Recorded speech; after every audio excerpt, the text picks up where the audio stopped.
What is up, people? What is going on? It is Keenan. I am Jim Keenan, known as Keenan, here kicking off episode 6 of The Word.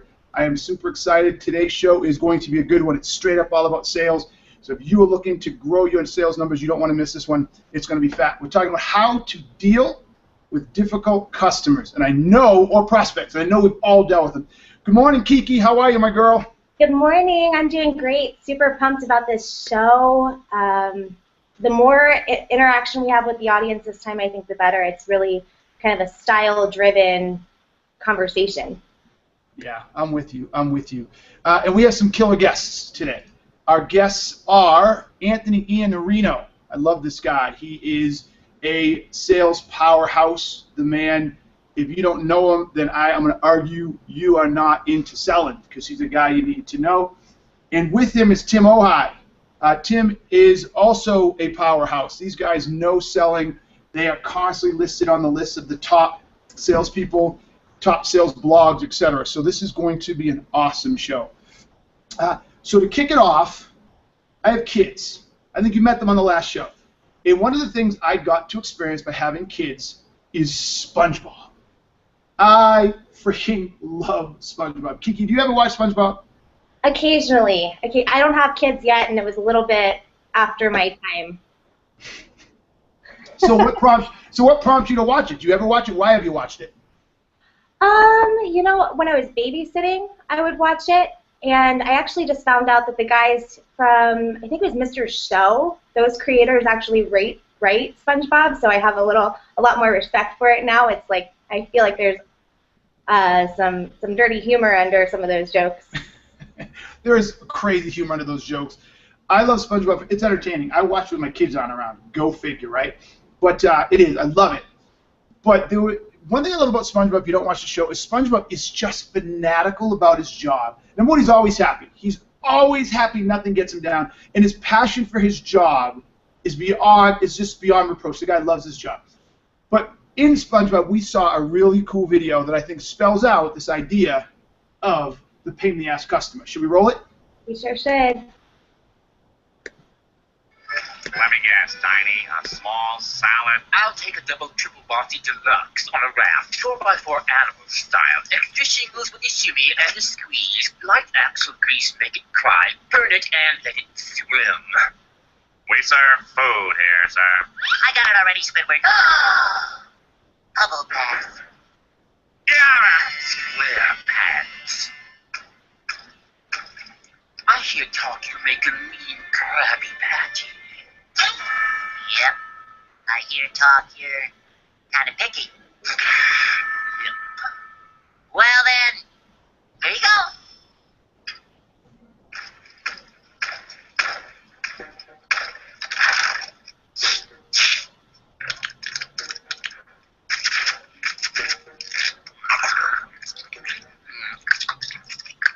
Well, Bubble Bath, what do you think? This is pretty good. Only one thing. You forgot the pickle!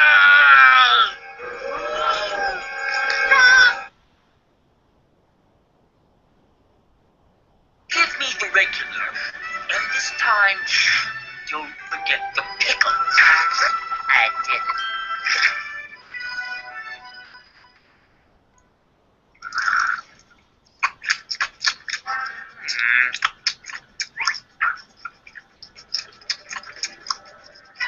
Still no pickles! See? You failed again, SpongeBob loser pants. Wait a minute! Look! He's been hiding the pickles under his tongue the whole time. And there's the pickles from last time, too! And there's my car key. And there's my ride.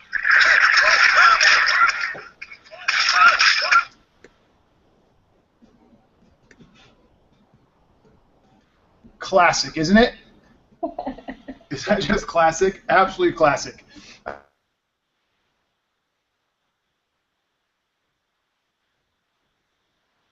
I think you edited it, so you saw it. Sorry. Is in between those two exchanges between Bubble Pants and SquarePants was SpongeBob was devastated. After he felt he forgot the pickle the first time, he questioned himself. The rest of the show was about him struggling with his sense of self and the idea that he forgot the pickle, he doesn't know how to make a Krabby Patty anymore, he's not as good as he thought he was, and he mopes around the house, and he comes into work and he makes Krabby Patties without the bun or with putting metal in it, or he doesn't know what to do. He's just completely sidetracked, right? It was a riot. The guy's devastated. And so what I liked about this is it really helps us understand the impact of when customers aren't working with us and when customers are difficult to work with. It can affect us too. It's not just the customer and not closing the deal, but we start to wonder, am I a bad salesperson? Am I not delivering the value that I need to? And it really gets us questioning ourselves. So we didn't want to put that in, but that was another great piece of that. What did you think of that, Kiki? What did you think of it? I thought it was great. I was doing a lot of research for this show, and I just realized there's just so many different ways that people can handle these types of situations, so many different styles. And like you said, SpongeBob is the eternal optimist. The guy demands this horrible order, and he's like, got it, and comes back. And I mean, I'd like to think I'm the SpongeBob versus like. You are the SpongeBob. You are the SpongeBob. Versus, like, I've seen Gary Vee had a video about this recently on how to deal with rude customers, and I admire him. I think it's more like your style, Keenan, just like, all right, I see this as a challenge, bring it on, baby.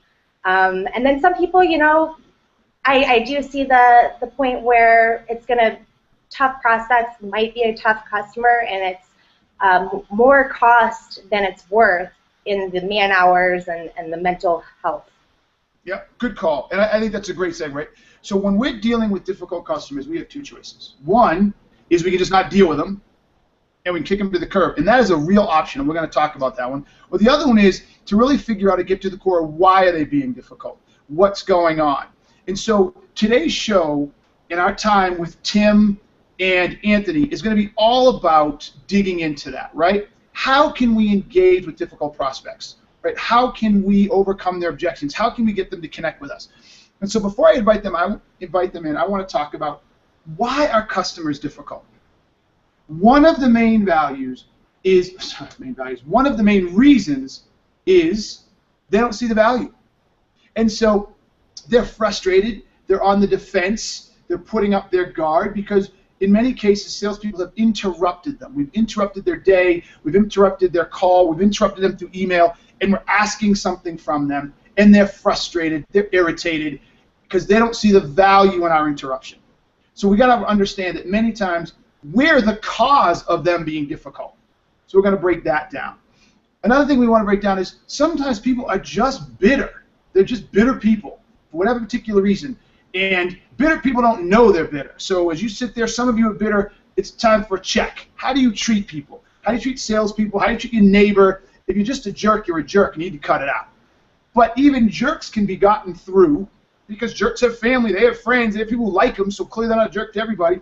So we're going to spend some time thinking about how do you disarm people who just are nasty or disrespectful or self-absorbed or narcissistic, and that comes out in the selling approach.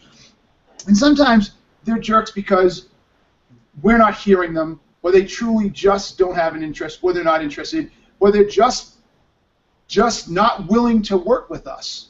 And so we have to understand how to deal with them as well. The key, though, no matter how you break it down or what the motive to someone's difficulty is as a salesperson, it's our job to work with them. If they're not working with us or we're not working with them, that's not a sale, and you're never going to get to the end. You have information they need that will help them make a good decision, or you should. You have information that will help them drive their business, or you should. But in the same token, they have information you need because their business is different than the other customers you're working with, the other prospects. So you have to come together. We have to work together to make it work. And so this is why I really think this is such an important show, is it will help us bring us together so that we can provide a better solution, better decisions, whether that is, oh, it's not a good fit, it's a great fit, or I need this yesterday. The end result doesn't matter as long as we get to the right end result. So that's what this is all about. Kiki, thoughts? Anything you want to add? You know, I was thinking about, like you were saying, just the different reasons why they would be shutting you out. And I think I was reading a lot about emotional intelligence when I was preparing for this segment. And really, I think you're right.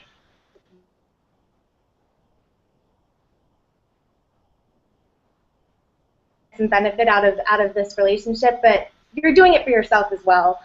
So what can you change? You can change yourself. You should stop, take a second, evaluate, figure out what your emotional intelligence is, how you handle stressful situations, and you know, if it's not the best way, maybe that's something you can work on.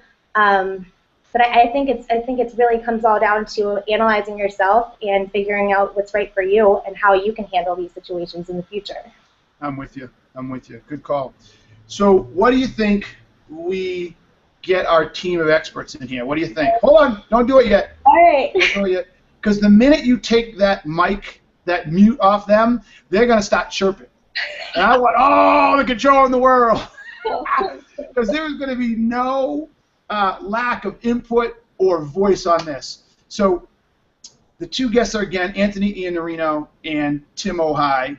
And I feel like pressing that button to get them on the show is like pressing the button for the rabbit in a dog race. Here's Rusty, and opening the gate, and boom, out they shoot. That's what I feel like. So, all right, I'm a little anxious. So here we go. You ready to press the button? I These sure am. seconds are going to come out. They're going to come out. And people in the audience, if you want to join the conversation, #SalesJolt. Yes, let's see some talk. Let's see what we got. Okay, here we go. Press the button. Boop. Bing. And boop. Oh, he's talking before mute was even taken off. You see that? He's talking and he's still in mute. I love it. I don't have them muted. I'm taking the show from Jim. It's now my show. You belong to me. It's The Word with Anthony Iannarino. You're going to need another Red Bull. It's plunging already. The ratings are plunging. Hey, real fast, as a fellow SpongeBob fan, I just got to know, are you actually wearing pants? Because that's part of the show, too. Oh, that's a secret, my man. And maybe if you're lucky, maybe if... That's why we had to ban SpongeBob in my house, because actually my 3-year-old daughter started dressing like Patrick. No lie. No way. Seriously? Yeah, we all the more reason not to ban it. I love it. Let the kids roll with it. All right, where are we going, man? Where do you want to go first? All right, so guys, give me your thoughts. I'll give you each a couple of minutes to tee up your thoughts on the broad subject. If you want to address the SpongeBob video, if you want to address the topic as a whole, each of you frame it as you see it and take it away. Why don't we start with you, Tim? Yeah, okay, so I kind of operate with 3 kind of categories when I think about this stuff. One is the opportunity itself, one is the client or the customer or the prospect, and the other is you. So, you know, broad stroke, you're going to have a tough time if you're just not relevant to begin with. And there's nothing anyone can do. It's not personal. It's just not a good fit. And too many salespeople waste their time and energy trying to chase things that just aren't a good deal. And then when it's the client, we'll talk about that in a bit, but there's just some things you can do and there's some things you cannot do because you can't fix crazy. And then lastly, when the problem's you, man, how do you begin with that? I love where you went, Kiki, with the emotional intelligence thing, because if you're not fully aware of who you are and what you're bringing to the conversation, you can actually wreck a great opportunity. Excellent. Great frame. Anthony, my man, how about you? I'm going to give you the easy frame. I won't go into dominator hierarchies and actualizer hierarchies and what we know about social organisms and cultures. I think I just did, though. Basically, there are people who, as a business has a culture and there's a certain maturity in the way a business operates. And some are more mature business people, and they're easy to do business with because of the way the culture's been set up. And then there are other businesses that are driven by a dominator hierarchy where there's a lot of fear and a lot of use of force and a lot of power and not a lot of persuasion. They end up making really difficult customers, and they end up making really difficult contacts to deal with because of all the fear and all the bitterness and all the bad attitude that's going on inside their world. And if you just heard me say those words, you immediately have those customers that come to mind because you know the ones I'm talking about. You walk in and it's palpable. You can feel it right away. But that's the world that we live in, and we have to find a way to help our customers. We take them as they lie. Where we find them, that's what we've got. So you have to make some decisions about, is it worth engaging over here when we're on the low end of that maturity continuum, or is it worth spending time somewhere else? Because there's some people, no matter what you do, Tim said you can't fix crazy. There's some people that aren't right for you, and you can't make them happy no matter what you do. And if your company has a different culture and a different vibe, it just ain't going to work.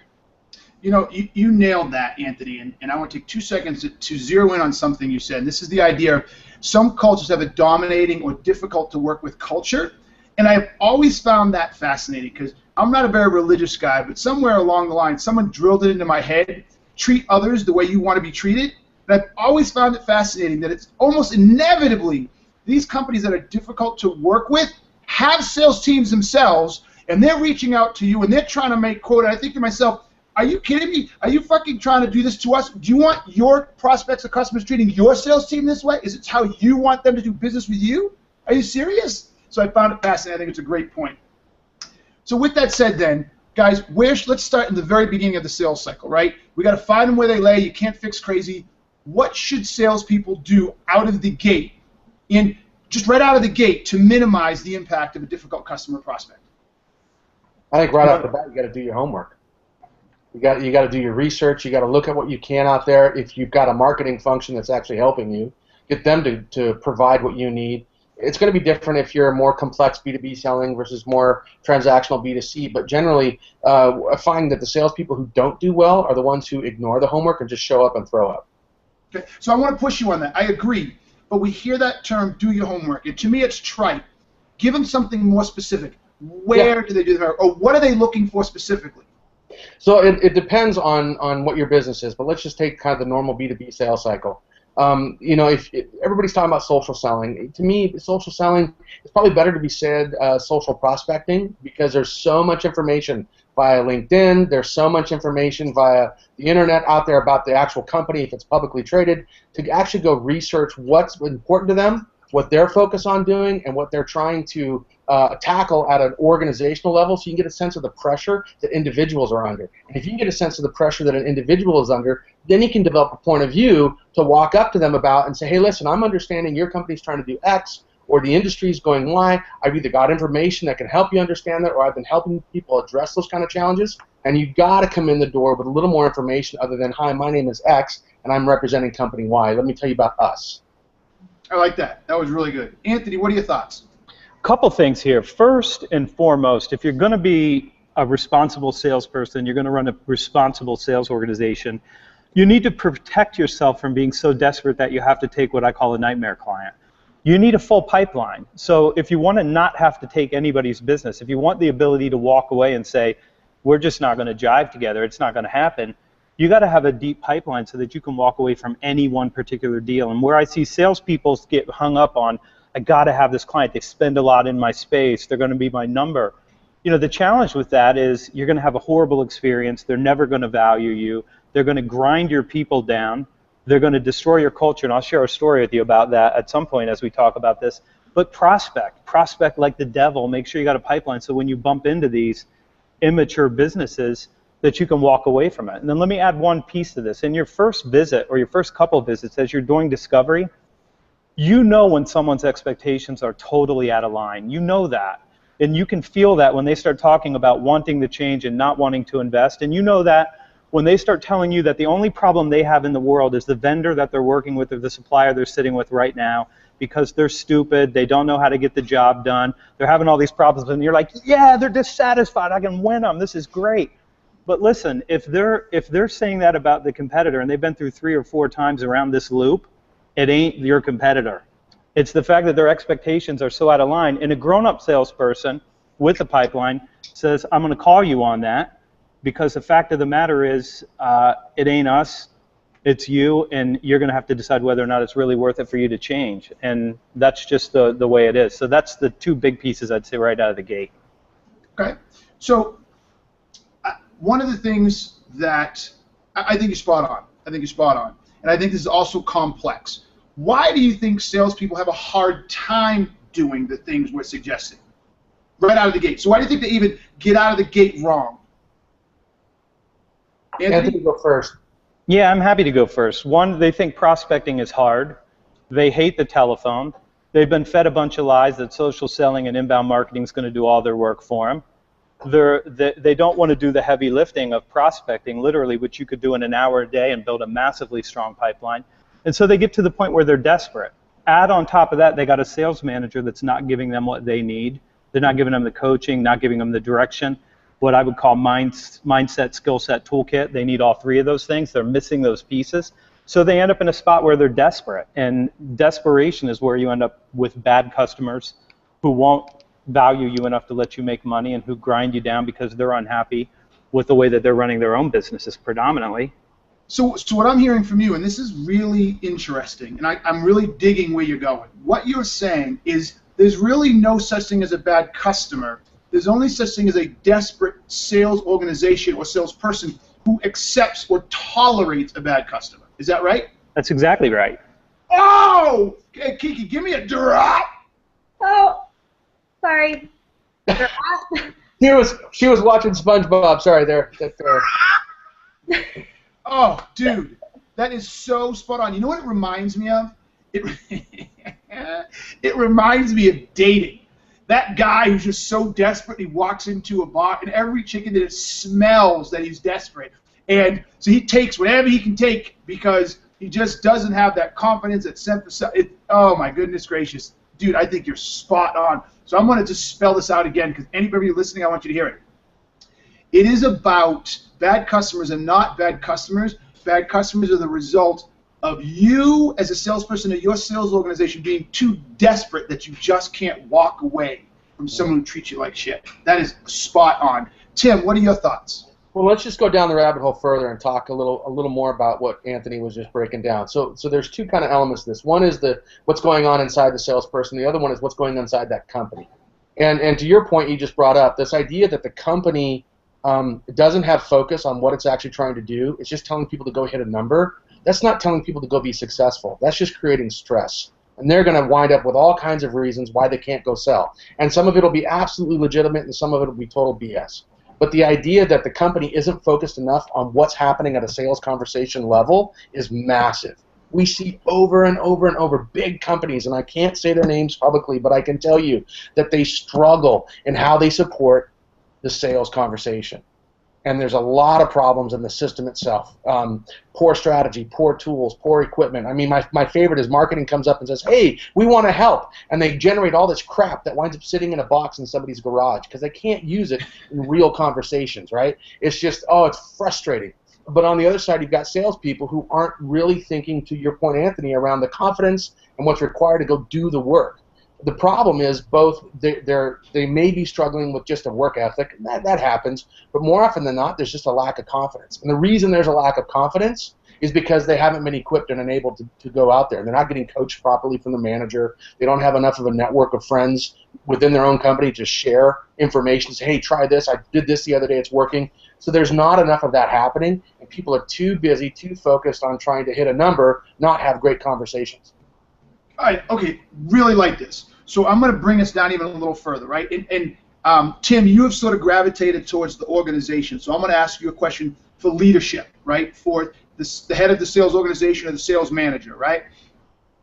Outside of the method, until your sales organization has a pipeline big enough and revenue big enough that you can tell the difficult customer to go screw themselves, you assume they have to deal with them. Assume they have to get over that hump. Assume they just want to. What practical advice would you give to a sales organization or to a sales leader to help them deal with that difficult customer who won't give them their time, doesn't share information, is making a big deal out of things that aren't important, changing their criteria, all those things we struggle with? So there's two things going on, Keenan, because I don't want to go past this assumption that the company's doing the right thing to begin with. Even if you're a small company, if you're not really crystal clear, laser focused on the problem you're solving, and you understand how that problem works. And the way I test people is I'll go to leaders, I'll go to sales reps, I'll go, here's $100, put it on the table. Talk about your customers and their problems for 30 minutes without once mentioning you, mentioning your products or services or your company. Go. Yes, yes, yes. People can't do it. I'll go a $20 bill for those who don't want the $100 one, and I'll go talk 10 minutes for $20. The typical person goes 3.5 minutes. That's about the most they get before they start spewing all this crap about their company and their stuff, and they don't know their customers. So I even challenge how well people know their customers before they even start this whole conversation, because that is so fundamental. If people aren't doing that right, then all the other stuff won't work. Love it. Love it, love it, love it. Okay. So Anthony, he addressed the corporation and the sales managers. By the way, I agree with you. Anthony, what about the individual sales guy? Okay, what can grab a piece of it, give us something that the individual sales guy is sitting there and he's got some difficult prospect on the phone. He's been talking to him or he's got connected to him somehow and he sees him as an opportunity or a prospect, and they're not giving him information, they're not responding to the coming to the meetings, but they return an email, so I'm sorry, I'll do it again, or they won't give him information, or they're beating him up on price, or whatever. What can they do to correct it, or turn it around?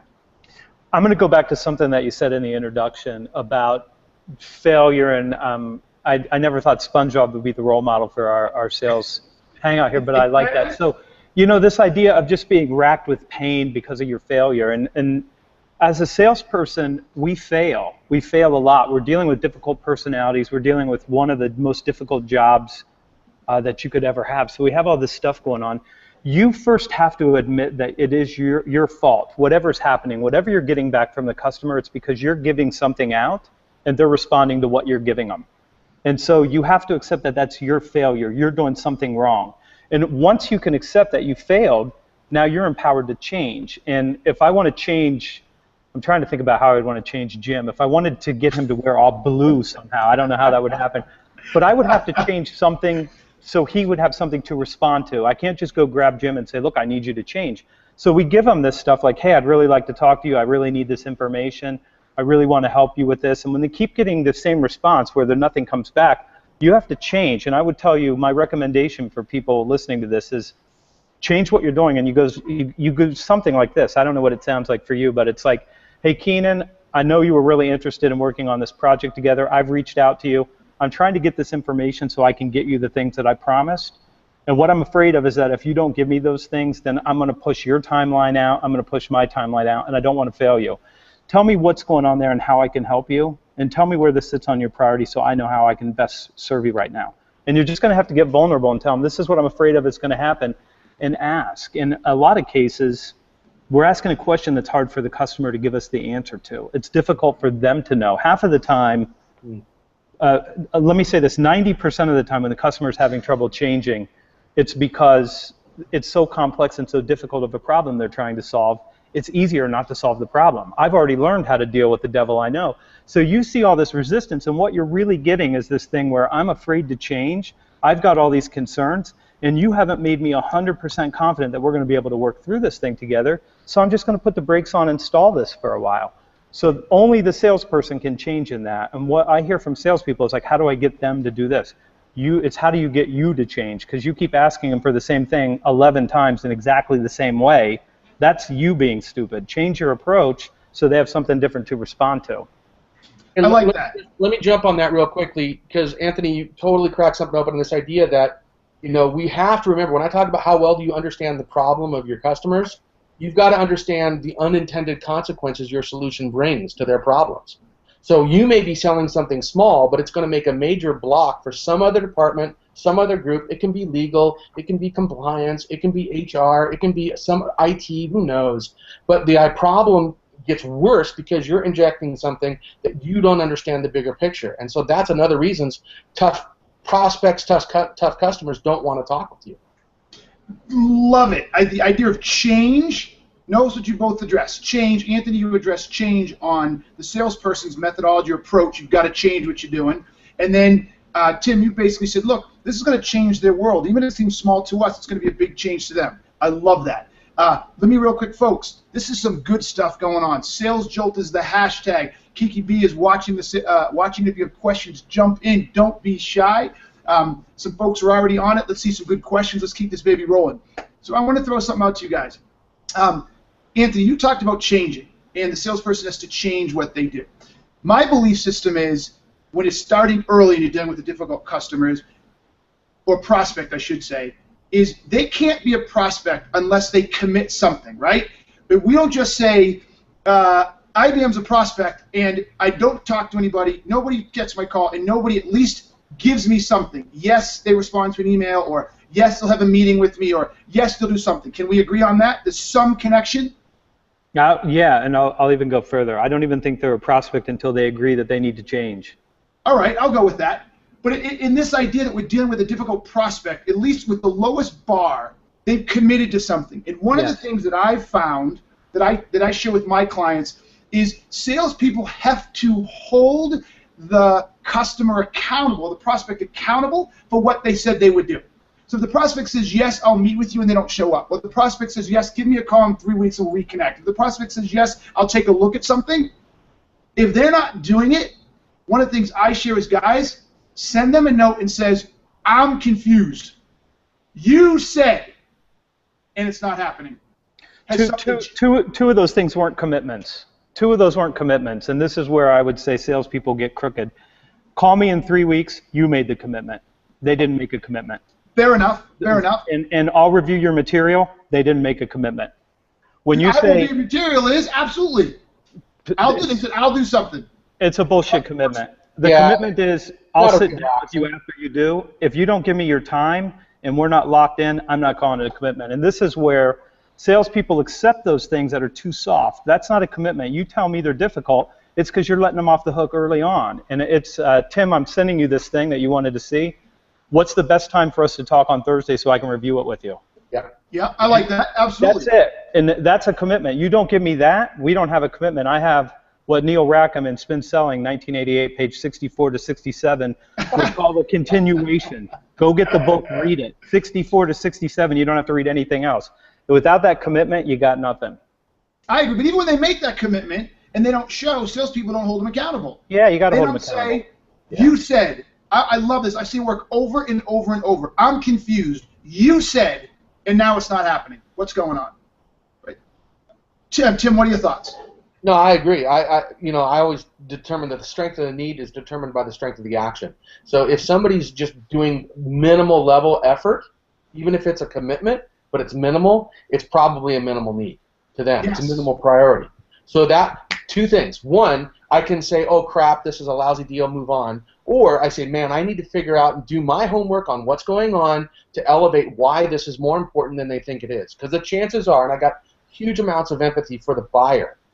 The buyer is so busy, so crazy, so involved in so many different things that they don't think through how this stuff is all working because they're going from meeting to meeting to meeting and email to email to email. So if you can't elevate the conversation, and here's the hardest part, people do their homework and then they want to show up and throw up. They want to dump it all on the table, and they don't have another conversation. They don't ask good questions. They don't open this thing up to get the other person thinking, and then they're prepared to share, to illuminate, and to expand the perspective, not take it over. And again, you get eager salespeople who jump in. They get a whiff of commitment, a whiff of action, and as soon as they grab it, they just seize it and grab it like a pit bull, and they just won't let go. And the person's like, wait a minute, I was just trying to have a good conversation here. I was just starting to, figure out what we're talking about, and now you're freaking me out, dude. You need to go get therapy. Leave me alone. So I said that to you when we had dinner about the therapy thing. It's interesting. It's coming up. Whenever Anthony and I get together, therapy often comes up. Just saying. Yeah, right.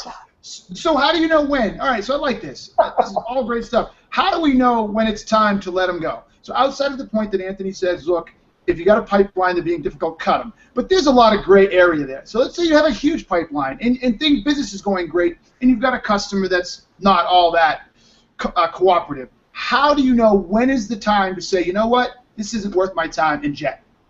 So I use this whole concept called problem-centric, an idea that the problem is the center of everything you're going to do. And it's either a problem to make pain go away or a problem to achieve something awesome, but it's still a problem to the buyer. A lot of salespeople hate the word problem. It's funny. I once had a client, a fairly large consumer products company, and they hated. They were like, "We will not use the word problem." And then I went and interviewed their top customer, the senior VP of category of one of their top clients, and I talked to him and I said, "Hey, by the way, in your internal meetings, what do you guys use?" He goes, "We use problem because it is to us. Because if it's not a problem, I don't have time to put my people onto it. We're busy with our stuff." So if you understand the problem, you will recognize, number one, if the problem can't be solved, hey, either scale back, sell something smaller, and move on, Or if it can't be solved, move on completely. Don't even try to scale back. It's not But your. what if you can solve it? What if you Okay. can solve it? And this is what I tell people too. I've always said that salespeople should know long before the customer does whether or not their solution can deliver the product or value they want, and it's their idea to get the customer to catch up to them. So what if you? So Keenan, there's a real risk in that, right? There's a risk in that because there's a piece of this that says I have to validate that you want to solve that problem. Mm-hmm. Right? So maybe I do see the problem. I see a lot of salespeople saying, "Oh, it's there. It's so obvious. This is huge. I'm putting in my forecast. We'll close it by the end of the month. This is going to be awesome." And it's like the buyer hasn't even figured out if it's a priority. So I go back to if it's when it's solving a problem isn't just about does it exist. It's actually does somebody actually want to address that, and to the point we were talking earlier, the commitments that they're trying to make to address that. Ideally, they're already trying to solve it on their own. But here's the interesting point, right? And this is to me one of the biggest crux in sales, right?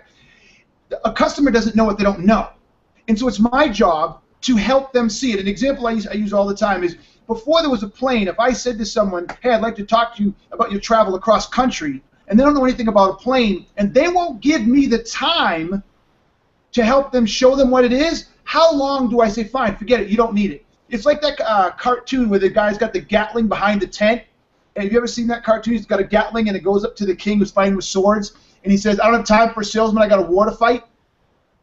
Yeah, he's fighting with swords. It's one of the best ever.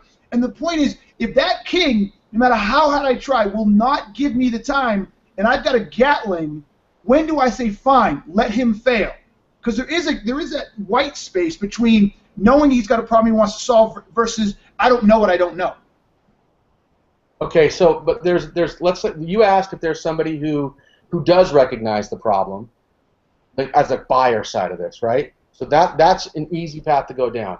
It's when they don't understand the problem. Is that what you're saying? Yes, and when you quit trying to get them to see it because they won't work with you.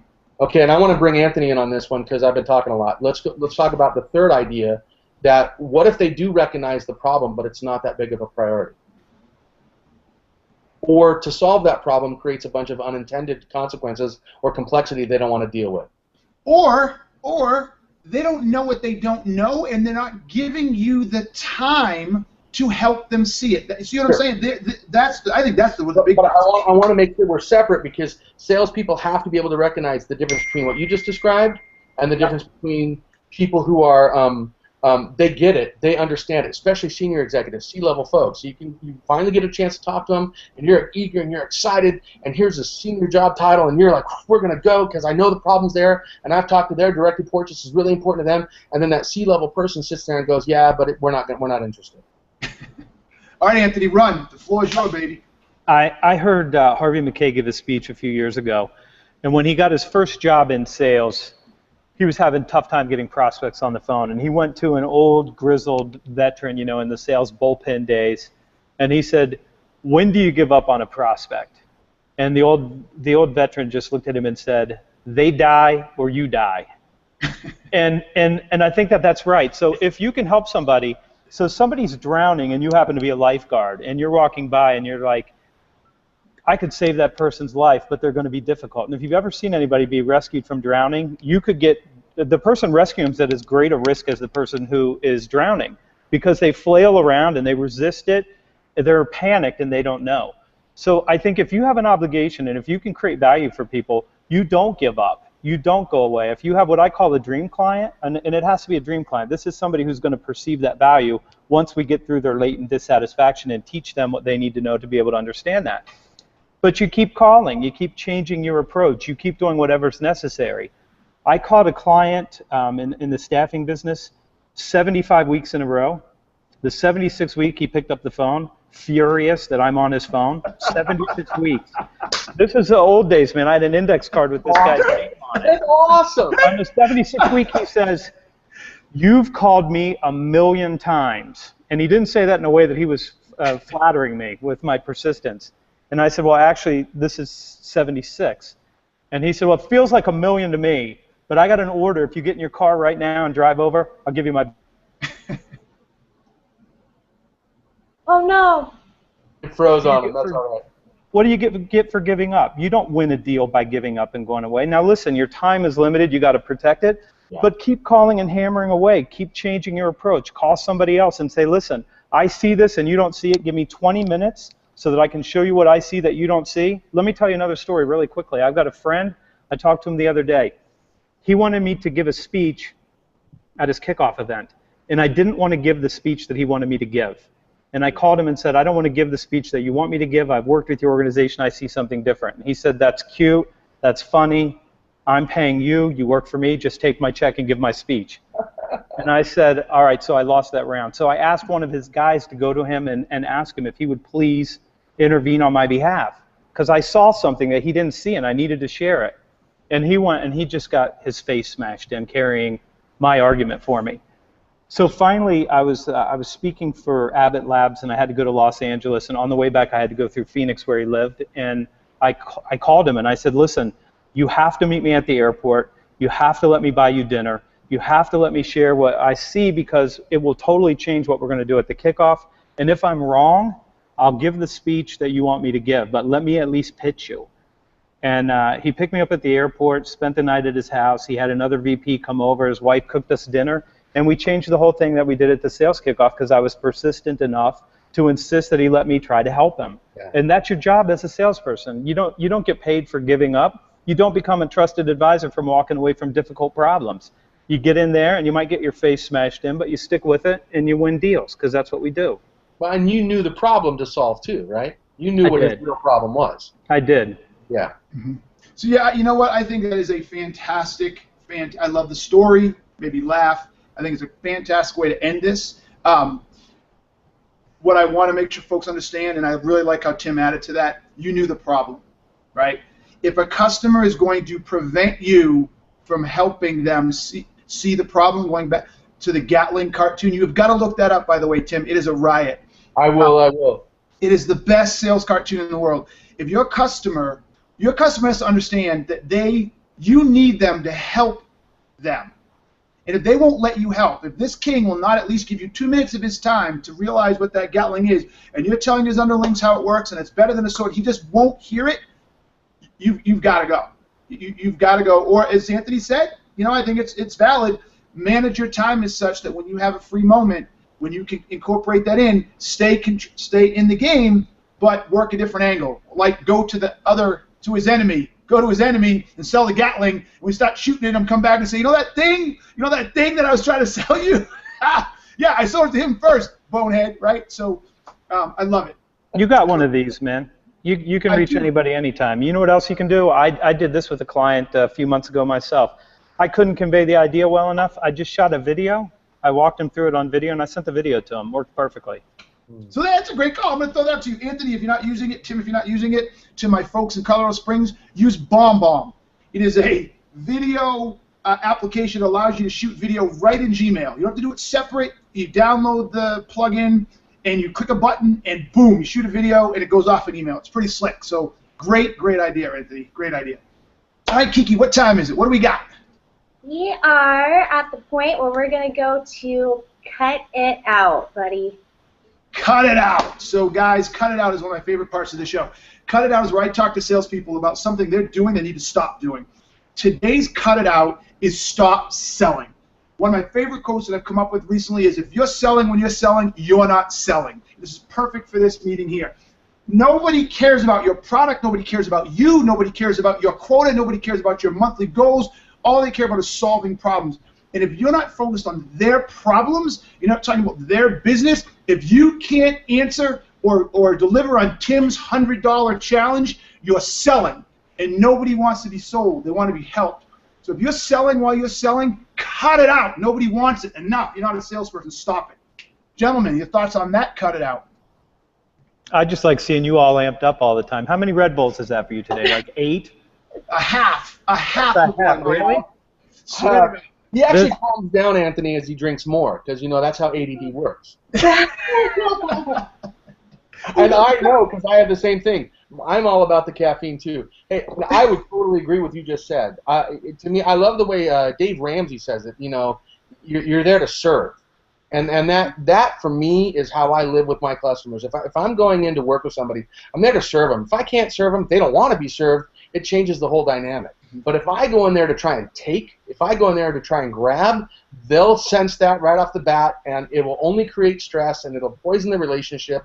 But if I'm really focused on collaborating with them, that then impacts from the very beginning how we're going to work together, because ultimately that's what I want. I don't want just to get the deal closed. I want to establish a collaborative relationship that we can work together ongoing, because I want loyalty, I want consistency, and I want to bring the opportunity at least to work with you on solving other problems.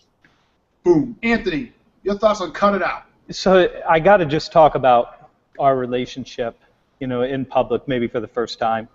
Oh, man. It's going to get heavier. I apologize. When Jim and I talk, when we have a call, it normally goes, what, about an hour and 30 minutes? Yeah, easy. And the whole time it would be touching the topics that you most don't want to talk about. So it'll be about race. It'll be about politics. If Jim has his way, it's about sex most of the time. But we end up having these conversations. We don't talk for less than an hour and a half, and it's like a brother. So we have this great argument. Even though we both are very, very closely aligned, we have these great fun arguments. So I'm going to take the other side just because Jim's my brother and we can get away with this. So the other side of this is you've done all the work that you need to do. At some point, you got to start pitching people. And I don't think there's any better way to say it than just saying, hey, you know what, now that we know this, I'd like to pitch you my idea. Just tell them you're going to pitch them. At some point, they're waiting for you to pitch them. You've done all the good discovery work. And so Jim's right. If you're selling, when you're selling, you're not selling at the beginning of the process. But at some point, you got to step in and start solving people's problem, and there's a time to pitch. So cut out the not selling. When it's time to pitch, and help them get the vision. Because a lot of times when you're helping them develop the latent dissatisfaction that Jim talked about, they don't have the vision. You got to install that vision for them. If they had the vision, they'd have already solved the problem. So at some point, you got to hit them with that and share it so that they can move forward. You know what? I got a big hug for you, baby. Right here, it comes. Boom! Got some brother love here. My brother from another mother. That was actually fantastic advice. So what I've always said is, you'll know when it's time. You'll know when it's time. When you've done enough of that and they understand the problem's big enough and they're curious how to solve it, and as Tim says, they want to solve it, then, yeah, they call it the pitch, the sell. It will happen. It's just going to, because I call it delivering the solution, right? Yeah. So we can put any mantra on it, but when you get there, okay, yes, I got to sell. I got to frame the solution in a manner that the vision gets them excited, that the change is important. And so, yes, I think you're spot on, and it's, I think, a piece that I've missed. But in the end, when you're there, it's not a sale. I'm just delivering you the solution now. We've all agreed on where we are, what the problem is, what we want at the end, how it works. And so eventually you say, how? And that's where the pitch comes in. So I think that's a fantastic close. Gentlemen, would you each like 30 seconds to wrap up and say goodbye? Tim, you hit it first. Oh, man, I was just going to give it to you. All right, I'll just say it's a genuine pleasure being on here. If anybody wants to go a little deeper on this topic, my latest blog on timohai.com is about how to deal with stressed out customers. And stress is something that I've been kind of focused on for a while, the last year in particular. It's amazing to me how much stress is a part of the business life cycle. And if you don't understand how stress works, that's a major problem that impacts whatever the business problem that you're trying to solve. And you got to bring those two things together. So go check out the blog, timohai.com, and absolutely, genuinely grateful for the opportunity to be on your show today, Keenan. Yes, thank you, Tim. Love seeing you, my man. Love seeing that big smile, jovial face, brother. And to take the other side, I'm a little pissed off. I'm the 6th guest. I mean, I don't know what the ranking was. I don't know how this happened, but I'm going to add a contribution here at the end anyway. So we talked about difficult customers, we talked about difficult prospects, but I want to just point out one other piece to this. Some of the best customers you ever have are going to be difficult. They're going to push you to perform better than you've ever performed. They're going to ask you to take your company places your company's never even agreed that they're going to go. They're going to stretch you beyond your limits. They're going to make you work really hard to be that trusted advisor and to stake out that spot that we all want, that trusted advisor, consultative salesperson. Just because they're difficult, there's a difference between difficult people with a bad attitude that are dominators, that are going to destroy your culture, maybe beat up your inside team, and people who are going to stretch you because you really can create that value. So I just want to make that clear in your mind. Am I just getting stretched, and should I really be growing, or is this somebody that's actually going to be detrimental for me to keep as a customer?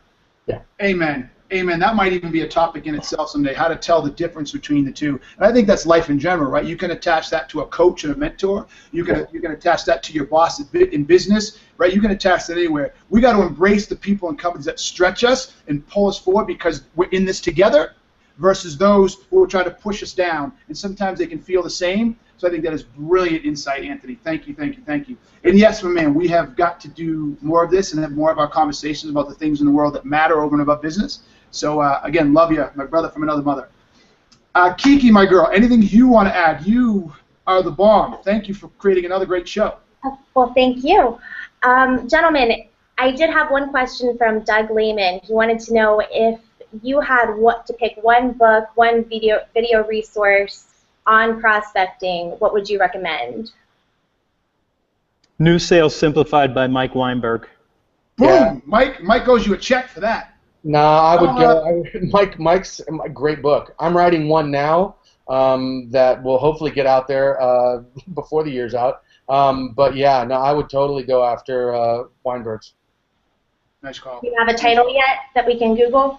It'll be called The Power of Problems. I'm trying to uncrack the idea of how you really understand and tie problem solving and part of modern selling. But my co-author Brian Lambert and I just need time to sit down and finish it. This will be your second book too, right? What's your book now? I got Sales Chaos is out there.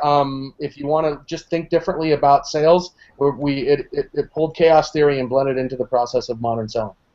Love that idea. Love that idea. All right. Anything else, Kiki? Do we have anything else? Sales Chaos and a link to the sales blog as well as that Gatling cartoon are all on the showcase of this episode, so check that out. Sweet, sweet, sweet. All right, Kiki, as always, thank you. Everybody, I hate to say next week, I got to come up with something better. Our next show, 2 weeks from today, I'm super excited about. We're bringing on Aaron Ross, author of Predictable Revenue. So if you are in SaaS, if you are our sales leader, you're a sales executive, and you want to accelerate revenue, you do not want to miss Mr. Ross. He is also in the early stage of launching his new book, so hopefully he'll give us some insight and some secrets into that. So with that said, folks, next week, Aaron Ross.